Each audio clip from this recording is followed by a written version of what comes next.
Hello, everyone. My name is Danny, and this is my review for Tulip Fever.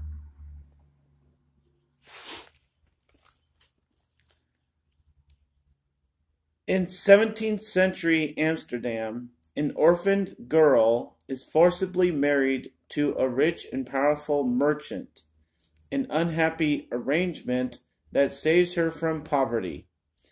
After her husband commissions a portrait, she begins a passionate affair with the painter, a struggling young artist. Seeking to escape the merchant's ever-reaching grasp, the lovers risk everything and enter the frenzied tulip bulb market, with the hope that the right bulb will make them a fortune and buy their freedom. This is a 2017 movie, rated R, runs 105 minutes. It stars Alicia Vikander, Dane DeHaan, and Judi Dench and Christoph Waltz.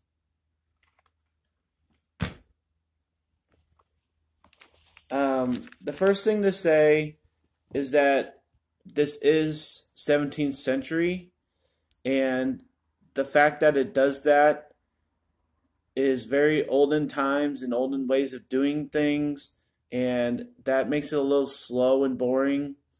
All I can say is that the characters do the best that they can with the story. So I think they did all right given the circumstances. The first warning label thing is that this is very much rated R.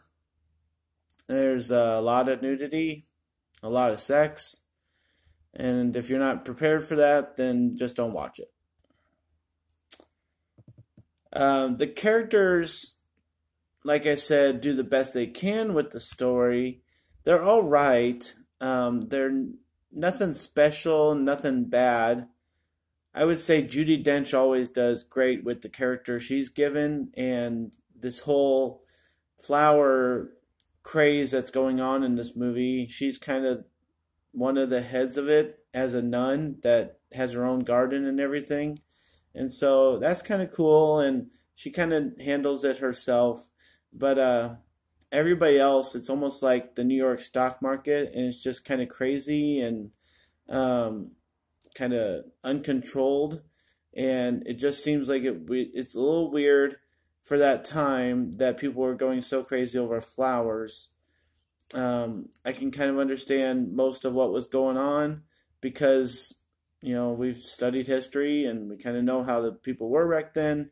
But this whole kind of being poor thing kind of seems like everybody was for the most part. And so it was just kind of tough to watch the characters kind of work their way through it when there was only so much material to work off of. The flower part of the movie was really cool. It starts off kind of explaining it, and it kind of wants to make it about that. And I would say that I was expecting it to be like the gold rush and have people planting flowers and exchanging flowers and, trying to find flowers. It was a little bit more controlled. And like I said, it was kind of like the stock exchange with people going hustle and bustle in the same room, trying to bid on the most valuable. Not what I expected. I was kind of expecting more like the gold rush and people to be flocking to the area and all planting their own flowers. And it just wasn't what I quite expected. But it was kind of neat. And there were some really beautiful flowers. That's obviously the point. And the fact that somebody thought selling one of these things could change their life back then, that kind of happens throughout human history, and it's kind of cool that flowers were the thing for them. I would say the ending in this movie is pretty predictable. It's hard to surprise people when you're talking about the 17th century. Things can only go a certain couple ways. People are just trying to survive back then, and if you're poor and you were trying to get money, that's what you were trying to do. If you were in love, that's what you did. There's one big surprise, and I can't say that thing made too much sense, but it was with Christoph Waltz giving up his fortune. And I can kind of understand as a man, not being able to bear a son would mess him up in that time period. But I thought it was kind of crazy that he just gave up his fortune because he couldn't have a son. So that's the only kind of weird thing about that. The only other part of this movie that really takes up almost too much time is the fact that Christoph Waltz's wife and this painter that the movie talks about, they try to trick Christoph Waltz into thinking that she's pregnant for 9 months, when really it's her servant girl that's kind of her friend that's pregnant for 9 months, and they're going to pass off every situation like throwing up, like they trade places. As soon as Christoph Waltz walks in, that the wife is throwing up and not the servant girl. And I just can't imagine that happening for 9 months. They don't show everything, but they show a couple of things here and there. And obviously the pregnancy happens upstairs of a house and not downstairs. So, but I mean, I figure even he would be able to tell the screams and stuff from downstairs. I don't know. It was a little bit too out there. It was a neat little story for a movie, and things don't always have to make sense, but it just seems a little bit unimaginable that for 9 months somebody could trick somebody that they're pregnant or not.